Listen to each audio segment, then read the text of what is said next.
পবিত্ৰ ঈদ উল ফিতৰলৈ মাজত মাথো কেইটামান ঘণ্টা বাকী। সংযমৰ মাহ ৰমজানৰ অন্তত কাইলৈ উদযাপন কৰা হ'ব পবিত্ৰ ঈদ উল ফিতৰ।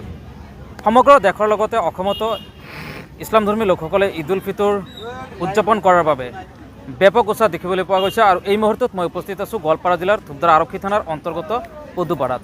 আৰু পদুপাৰাতো আচলতে এক সুন্দৰভাৱে জাক জমকতাৰে যি ঈদ উল ফিতৰ উদযাপন কৰাৰ বাবে এনেদৰে আচলতে প্ৰস্তুত হৈছে। মোৰ সতীৰ্থ পৰিৱেশ দেখুৱাব। এয়া হৈছে গোৱালপাৰা জিলাৰ ধূপধাৰা আৰক্ষী থানাৰ শ্ৰী পদুপাৰা আঞ্চলিক ঈদগাহ ময়দান। আপোনালোকৰ আঞ্চলিক ঈদগাহ ময়দানতে আচলতে এনেদৰে এক জাকত জিলিকা কৰি তোলা হৈছে, এক সুন্দৰভাৱে সজাই পৰাই তোলা হৈছে। মোৰ ইয়াত পদুপাৰা আঞ্চলিক ঈদগাহ ময়দানত যি সভাপতি আছে তেখেতৰ পৰা কিছু কথা জানিব বিচাৰিম। দাদা, কি ক'ব, কাইলৈ আচলতে পবিত্ৰ ঈদ উল ফিতৰ, আপোনালোকৰ পৰিস্থিতি কেনেকুৱা চলিছে আৰু কি কৰা হ'ব? হয়, অহাকালি আমাৰ যিটো ঈদৰ নামাজ আমি পঢ়িম, তাৰ আগতে আমি পদুপাৰা আঞ্চলিক ঈদগাহ কমিটিক মই ধন্যবাদ জ্ঞাপন কৰিছোঁ। লগতে যে যুৱকসকলৰ, শিক্ষিত যুৱকসকলৰ উদ্যোগত তেখেতসকলে যি এই ডেকাৰেশ্যনত যি আগভাগ বা যি নেতৃত্ব দিলে, তেখেতসকলকো মই আন্তৰিক শুভেচ্ছা জ্ঞাপন কৰিছোঁ। লগতে অসমৰ ইছলাম ধৰ্মীয় লোকৰ মই চালাম জনাইছোঁ আৰু ঈদ মোবাৰক যাচিছোঁ। আৰু সমগ্ৰ দেশৰে জনগণক, বিভিন্ন জাতি জনগোষ্ঠী লোকসকলক মই ঈদ মোবাৰক যাচিছোঁ। মই আশা কৰিছোঁ যে এই অঞ্চলত আমি অহাকালি কমেও 5-6 হাজাৰ মানুহ ইয়াত আমি সমবেত হ'ম, হৈ আমি ঈদৰ নামাজ আমি পঢ়িম। গতিকে মই এই হিচাপতে মই আমাৰ অঞ্চলৰ সমূহ অভিভাৱকসকলক মই এটা কথা মই আহ্বান কৰিম, যাতে তেখেতসকলে শান্তিপূৰ্ণভাৱে এই নামাজ আদায় কৰে। লগতে তেখেতসকলৰ যি নাবালক ল'ৰা ছোৱালীখিনিক যাতে বাইক স্কুটি ল'ৰা ছোৱালীখিনিক যাতে নিদিয়ে। যিহেতু ঈদৰ সময়ত আমি উৎফুল্লিত হৈ থাকে, আনন্দত মতলীয়া হয় ল'ৰা ছোৱালীখিনি।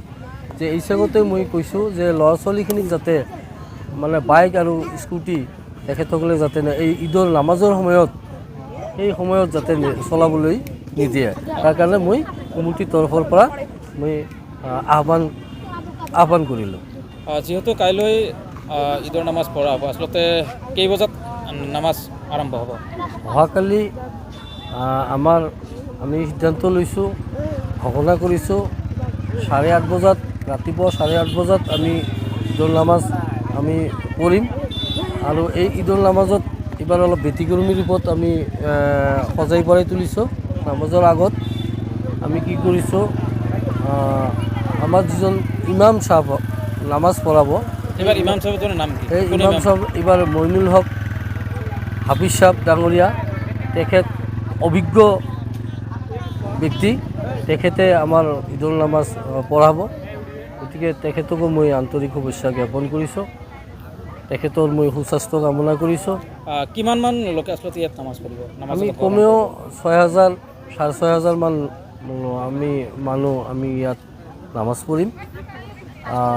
আমি আশা কৰিছোঁ যাতে এই অঞ্চলৰ সমূহ ব্যক্তিসকল যাতে শান্তিপূৰ্ণভাৱে নামাজ আদায় কৰে, তাৰে কামনা কৰি মই কামনা কৰিছোঁ। আচ্ছা, যিহেতু যোৱা বছৰ আচলতে চেল্ফি পইণ্ট এক দৃষ্টি আকৰ্ষণ কৰিছিল ৰাইজৰ, এইবাৰ আচলতে এই চেল্ফি পইণ্ট আছে?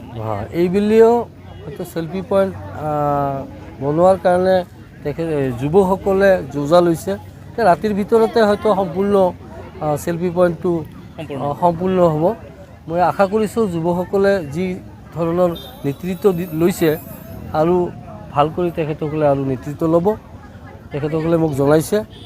গতিকে চেল্ফি পইণ্ট হ'ব। অহাকালি আমাৰ ইয়াত বহুত মানুহৰ ভিৰ হ'ব। গতিকে মই আশা কৰিছোঁ যাতে শান্তিপূৰ্ণভাৱে নামাজ আমি আদায় কৰিব পাৰোঁ। তাৰে কামনা কৰিছোঁ। আপুনি জনাইছে আচলতে যি জাকজমকতা আচলতে ব্যতিক্ৰম ৰূপত এইবাৰ সজাই পৰাই তোলা হৈছে। এই ক্ষেত্ৰত যি নৱপ্ৰজন্মৰ কথা আপুনি জনাইছে, আচলতে নৱপ্ৰজন্ম আচলতে উঠি অহা প্ৰজন্মই আচলতে এনেদৰে খুব সুন্দৰভাৱে জাকজমকতাৰে আচলতে সজাই পৰিছে, তেওঁলোকক কি হ'ব, কি ক'ব? হয়, নিশ্চয় তেওঁলোক ওলাই আহিছে আচলতে এইবুলি অন্য বছৰৰ দৰে এইবুলি অলপ ব্যতিক্ৰমী ৰূপত যুৱকসকল, শিক্ষিত যুৱকসকল ওলাই আহিছে, যাৰ ফলত আমি এইবাৰ ব্যতিক্ৰমী ৰূপত এই বজাৰ এলেকাত আমি পদুমৰা আঞ্চলিক ঈদগাহ কমিটিখন ময়দানখন আমি সজাই পৰাই তুলিছোঁ।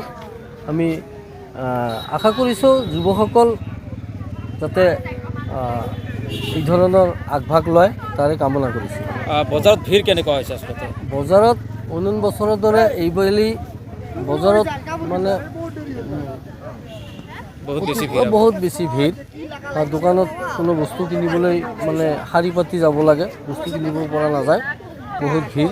ল'ৰা ছোৱালী, অভিভাৱক সকলোৱে ওলাই আহিছে, দলে বলে ওলাই আহিছে, শান্তিপূৰ্ণভাৱে খুব ফূৰ্তি আমোদ ফূৰ্তি কৰিছে। কাৰণ এমাহ ৰোজা ৰখাৰ পিছত আমাৰ ৰমজান মাহৰ এমাহ পাৰ হ'ল, আজিৰ পৰা পাৰ হোৱাত আজি বিৰাট মানে উৎসৱমুখৰ পৰিৱেশ এটা বিৰাজ কৰিছে। গতিকে মই আশা কৰিছোঁ যাতে শান্তিপূৰ্ণভাৱে আমি নামাজটি আদায় কৰিব পাৰোঁ, তাৰে কামনা কৰিছোঁ। ধন্যবাদ। হয়, নিশ্চয়কৈ ক'ব লাগিব আচলতে যি পদুপাৰা আঞ্চলিক ঈদগাহ, পদুপাৰা আঞ্চলিক ঈদগাহ ময়দানত আচলতে অন্য বছৰত কৰি এক ব্যতিক্ৰমী ৰূপত সজাই পৰাই তোলা হৈছে। মোৰ সতীৰ্থক পুনৰবাৰ আচলতে ইয়াৰ যদি পৰিৱেশ দেখুৱাব পাৰে, তেওঁ আচলতে পৰিৱেশ দেখুৱাবলৈ মই অনুৰোধ জনাইছোঁ। আচলতে ইতিমধ্যে যিহেতু অহাকালি পবিত্ৰ ঈদ উল ফিতৰ, কিন্তু ইতিমধ্যে আচলতে বিভিন্ন ঠাইৰ পৰা আচলতে লোকসকল আহি ইয়াত চেলফি লোৱা আমি দেখিবলৈ পাইছোঁ। এইখিনিতে আচলতে যি সভাপতি, আচলতে পদুপাৰা আঞ্চলিক ঈদগাহ ময়দানৰ যি সভাপতিগৰাকীয়ে এক গুৰুত্বপূৰ্ণ মন্তব্য দাঙি ধৰিছে যে যিহেতু কাইলৈ পবিত্ৰ ঈদ উল ফিতৰ, আচলতে এক উৎসৱমুখৰ পৰিৱেশ, আচলতে ভিৰ পৰিলক্ষিত হ'ব।